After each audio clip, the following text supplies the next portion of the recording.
Now, I'm not going to sugarcoat this one for y'all, okay? It's a long one. It's about 20-something pages for one class mod, so there's a lot to go over, a lot to get into. Get your popcorn, get your snacks, get your drinks, and we'll get right into it. So before I even hop into Sealed Beasts, the Jinchūriki, that whole thing, that whole class mod, I want to say real quick, if you are looking for some kind of Jinchūriki style class mod for your campaign because you want to steer it a certain direction, this honestly probably isn't for you, because this in itself is extremely campaign defining. For example, in our campaign, Suiko, who has the water dragon inside of her, if you try to run it in the way that this book recommends you do it, or at least, officiates it as, it's going to be very, very different than what you saw. So I highly recommend, if you're trying to make a certain story and make the tailed beasts or sealed beasts or whatever you have react in a certain way, I would go ahead and homebrew something rather than using this one in particular. So just like every class mod discussion, before we hop into it, I want to give you your things you should consider and think about before tossing it out, because hey, you should know what you're getting into. And a few important notes here, not to just read through the whole thing. One, do not give this to someone who is building their character around it, okay? The whole point of this class mod is the character does not have full control of it. Something like the Mangekyou, the more they use it, the more they get that visual burn. The more they understand that they're losing their eyes. They know the gamble and the risk that they're taking. This one is bad things can happen quickly, and it's not under their control. If they drop to 0 hit points and then a bad check comes, they lose all control of their character, which is a problem, okay? That's the whole point of this. So don't let someone that's gonna just full run and control it get this class mod, because then it wouldn't be very fun. 2, this thing is very lethal. Very, very, very lethal. As in, it can total party kill almost instantly on a moment's notice. And it even mentions this directly in one of the class mod considerations down here. So something to keep in mind, something to think about. Lastly, understand that this one, kind of similar to the Mangekyou towards the end, is going to be absurdly powerful. This one's kind of nice because while the Mangekyou is powerful pretty much off rip, this one starts somewhat chill because of the lack of control that the player has. So this one you can give really early. So, something to consider is that if you're looking for a class mod that is a little more acceptable to toss earlier into a campaign, this is a good starting point. Starting off to actually talk about the Sealed Beast, we're going to talk about gaining the Sealed Beast. And this is going to depend how you want to word it. This is pretty much 98% flavor text. It doesn't really matter how the person gets it, just that they do get it. And an important thing is to note that they're going to need a way to get out. And by them, I mean the Sealed Beast. A lot of the purpose of this is the Sealed Beast slowly leaking out or trying to escape, or however you want to pivot it for the story. But you need something about their abilities and their chakra and just themselves getting out of said person. Otherwise, a lot of the flavor text isn't going to work here, unless you want to alter it to kind of mean a little something else. As for leveling up the Sealed Beast, that's where it gets really interesting. Instead of a normal leveling system like most class mods and things are going to have, this one actually levels as it gets worse. And that's what's so cool about it, is basically what happens is you gain these ranks of Seal Bleed. And Seal Bleed is basically when your seal of whatever this monster is inside of you starts to leak and open up more and more and more, allowing more and more of this beast's power, chakra, things of that nature to leak out into the world. And it kind of gives you some rankings here on once you get this much Seal Bleed, you hit this level of the class mod. There's also a Seal Bleed table. This table is mostly roleplay oriented stuff of what the beast starts to get able to do as the seal gets weaker and weaker, and what people around you also start to feel and see as the seal gets weaker. So really unique method. You do want to be careful here though, because if you give this to a player that doesn't fully understand what's going on here, it could get bad fast, because if you overuse the seal and you get to your 30 plus mark by the time you're level 6, your party's just gonna die. You're gonna miss a check, your beast is gonna take over, and it's just gonna rampage. And that's how it's gonna be. So make sure you give this to a player that understands the severity of what they're being given.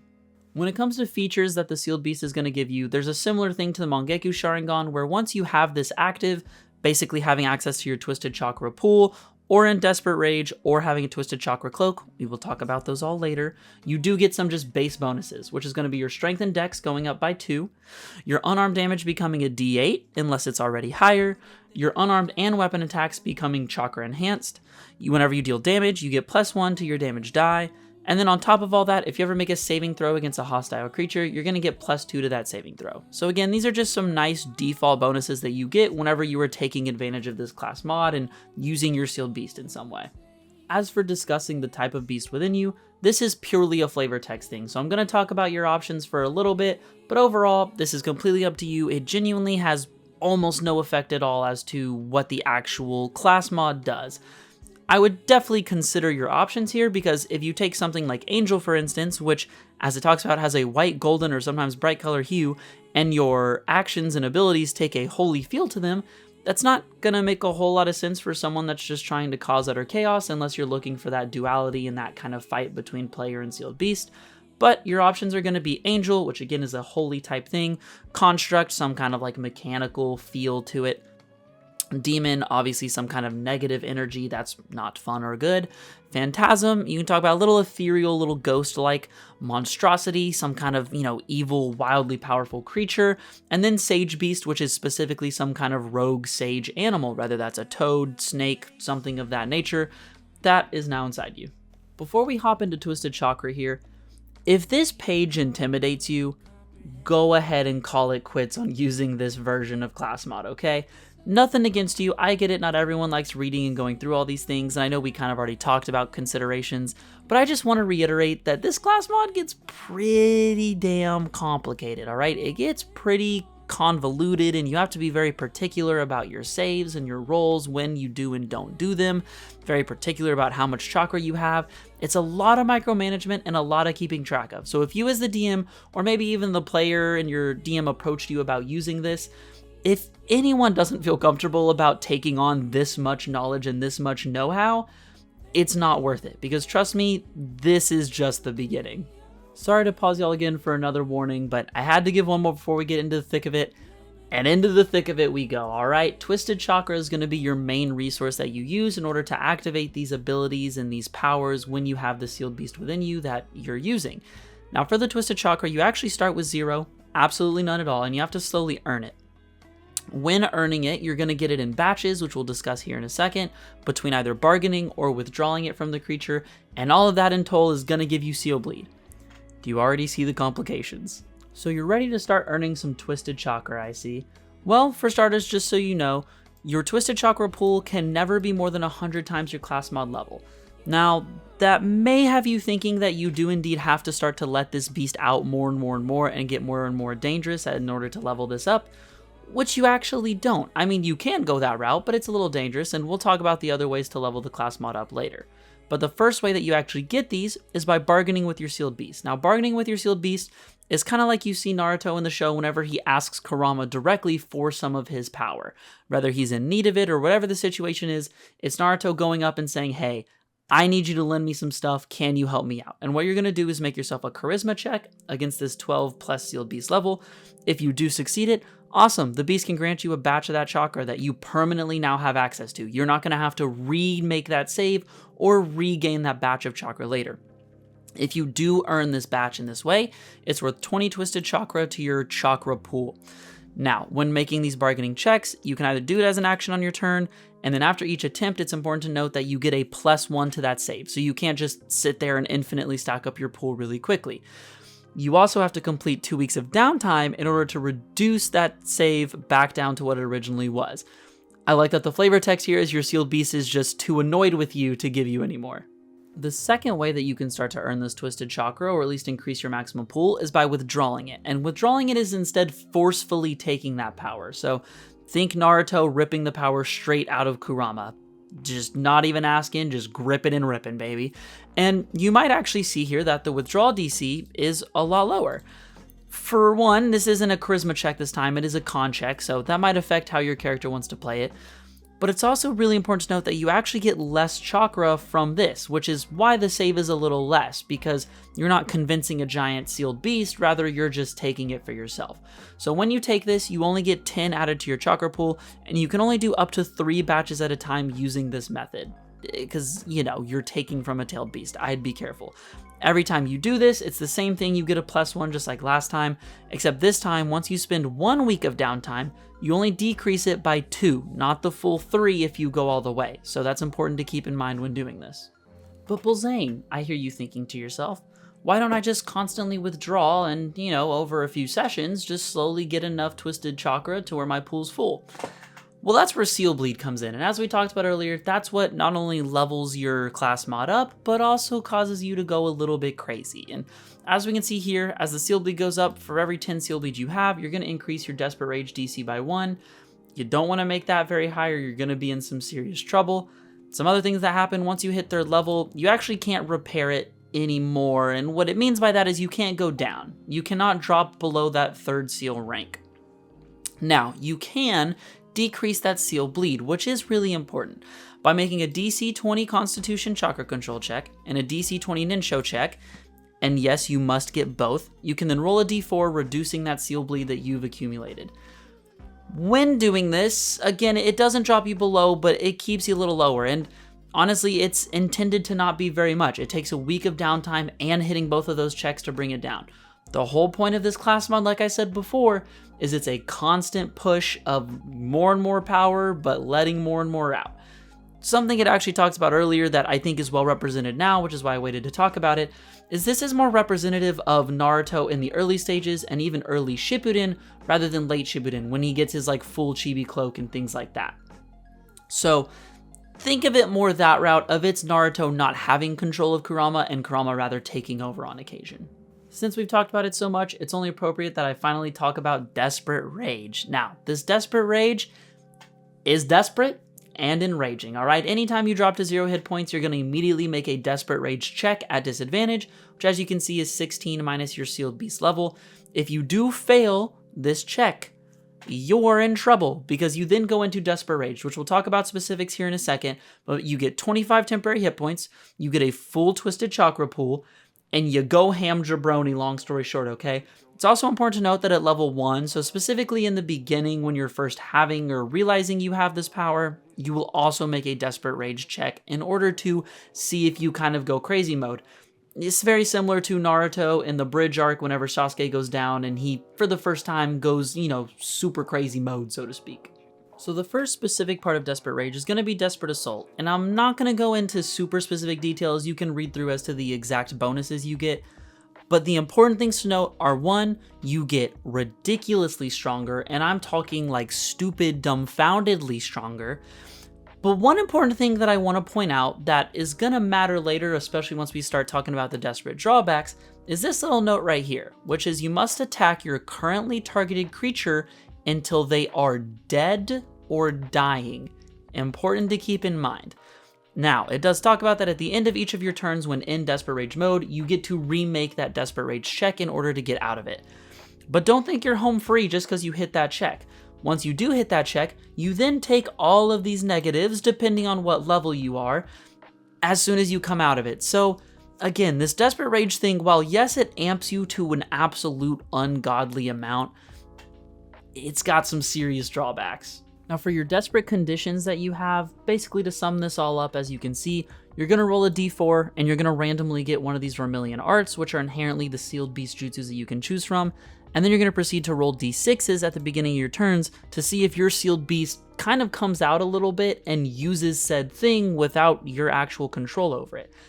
Now, once you're at the first level of Sealed Beast and you cannot actually see the target that triggered this Desperate Rage, then at the beginning of your turns, you're going to get an advantage Desperate Rage check in order to get out of it. Because, again, the Sealed Beast isn't very strong yet. It's still very, very sealed, so it's pretty easy to reseal it, so to speak, and kind of get this thing to go away.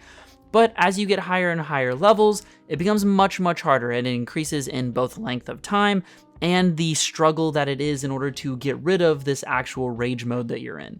So remember how I talked about in Desperate Assault, how the whole point of this is once you are starting to attack someone, you're going to attack them until they die or are dying? The Desperate Drawbacks are where this really matters. And at level 2, which nothing at level 1, it's nice, so then you can at least get an understanding of your Sealed Beast before it becomes really deadly to your party. But at second level, you don't see your allies at all, and frankly, you only see the person who actually triggered this Desperate Rage, and you solely focus on attacking and killing them. Not too bad, but you don't see your allies, so you don't really know to be worried about collateral damage. Gotta be careful. At 3, if you fail your wisdom throw, then you can't discern friend from foe. And frankly, you just start hitting that person, and if there's people around them, so be it. That's kind of just the fight that you fight. At level 4, if you fail this wisdom throw, you go into a absolute rage fest. Of the closest creature you can see, you unleash your most devastating attacks that you can. It literally reads that way, and you keep going at them. At 5th level, if you fail this wisdom check, you don't get to redo it. At all the other levels, if you succeed this wisdom check, which is versus your Desperate Rage DC, by the way, in case I didn't mention that, you just fail it, and you are now stuck in this hyper rage mode of attacking the thing closest to you until it goes away. Now we get to the stuff that's a little less depressing and actually fun and the exciting part of having a sealed beast inside of you. And the main thing is going to be your Vermilion Arts. And these are going to be your abilities, passives, and techniques that you get to choose from when you have this sealed beast. And you do get control of this one. This isn't one that your DM will pick for you. You do get a little bit of customization. So don't feel like as a player you're just stuck with this nonsense that you can't do anything about. Also, your Vermilion save DC and attack bonuses are different from your normal stuff, so important to read and keep track of that. I'm not going to sit here and list every single one, otherwise this video really would be about an hour long, but just know when going through the list, those are the things you get to pick from as your just special, unique powers, so to speak, that you get. Now, another thing you gain access to through this class mod is going to be your Twisted Chakra Cloak, and this basically gives you some temporary hit points and some pretty big buffs to yourself, whether that's through attacks, through speed, through things of that nature. Now, there are some things like certain rage modes that are going to activate this Twisted Chakra Cloak, whether you want it to or not, because it's just going to be the beast coming out of you. But it's important to keep track of these. Again, I'm not going to go too in depth on them, but it's inherently just another way that you can amp yourself even further with this class mod. Now, this is the last kind of normal thing of this class mod that we need to talk about. And I say normal because there's some optional stuff what we're going to have to talk about afterwards. But this is the Unleashed Beast. And pretty much what this is the condition of, hey, you have used your seal and your sealed beast power a little too much without maybe actually befriending the beast, which again, you know, might be the optional content we're going to talk about in a second. But what's going to happen is once per full rest, when you trigger your Desperate Rage check and you fail it by more than 5, your sealed beast basically has the chance to end the campaign. And that is not a joke. You and up to 3 of your allies are going to be sucked into this mental plane, and you're going to fight it. You are quite literally going to fight your sealed beast inside this mental plane. Now, it does talk about that before initiative is rolled, you can attempt a DC 35 persuasion check to talk down the sealed beast and, you know, delay him long enough to get out of this mental state, or just kind of push him and be like, hey, we're fine, we're good, we don't need to do this, and convince them before you battle. If you don't convince them, however, the combat begins, and if you or your allies die in this mental realm, you die in real life. Now, you're inside the Mind Palace, and persuasion didn't work, so you've begun combat. One of two things happening. You're either winning, or you're dying, okay? Now, let's say you die. Let's talk about what happens in that situation. For one, your friends are going to PP boof back to their bodies, okay? And all the damage that they took while inside of this Mind Palace, they're going to immediately take as psychic damage. And when they take this, it cannot be resisted or reduced by any way. Does not matter, does not care. They're taking the damage, all right? Also, anything they use that has a limited number of uses, so something that's either limited uses per rest, per day, something along those lines, is still used up. They don't get those back because their bodies still quote-unquote use them. Now, what happens with the sealed beast? Well, frankly, it uses your body as a catalyst and goes into its true form, expanding and causing whatever wreckage it may cause. And no, it does not matter if you are in a small building, in a big building, in a small room, anything like that. It will just full-on expand to full size and then start its reckoning. Now, that was a little gloomy, so to get a little more upbeat, right, we can talk about victory. And victory in this situation isn't actually bringing the sealed beast's health down to 0, but rather just half. That is considered a victory. Now, once you do bring it to half, you have a few choices, and this is completely up to you. And honestly, think about this situation if you know it's coming up, because this is going to have some huge repercussions.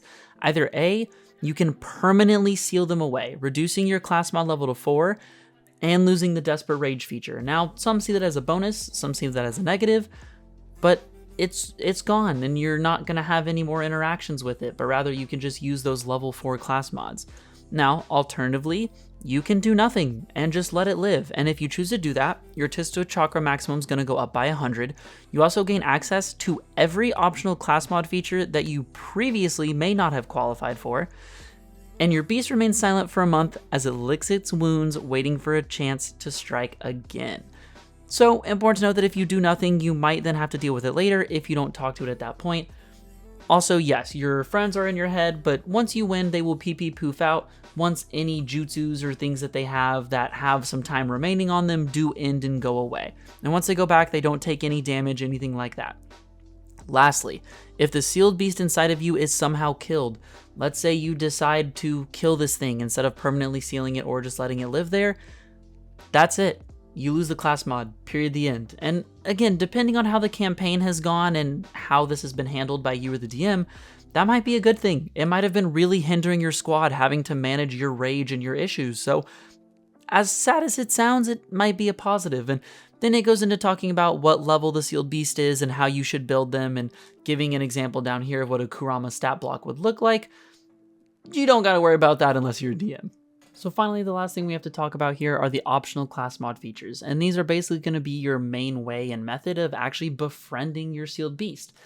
Some things to know. One, if you are planning on taking one of these routes, don't try to rip Chakra away from your sealed beast, alright? It specifies here that you need to have an X amount of twisted Chakra and also no more than X amount of seal bleed. And the reason being is if you're ripping Chakra away forcefully from your sealed beast, why are they going to befriend you? That just objectively doesn't make sense. Now, one other thing to note, this is going to be DM dependent and campaign dependent, really. You might have a sealed beast that just has no desire and does not want to become friends with you, in which case you're not just going to magically firm handshake make a deal with them. So keep that in mind. Now, excluding all that, let's say that these are options that are open to you. What these allow you to do is start to become on the same page with your sealed beast and get a lot of the bonuses without a lot of the negatives, which is really cool.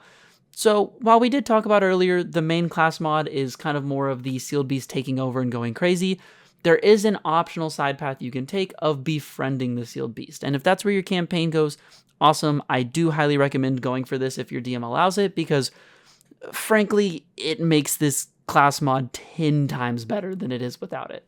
And there you have it. That's all of your basic sealed beast / Jinchūriki information that you need to get started with this class mod. Again, it's quite a complicated one with a lot of convoluted intertwining things and can really affect a party, but with the proper DM and the proper group, I do think this can be one of the coolest class mods where it actually impacts everybody and not just the one person. But besides that, I hope y'all enjoyed. Sub, like, comment, all that good stuff that we always ask you to do. If you have any questions, I always try to respond to them, and I'll see y'all on the next one. Peace out.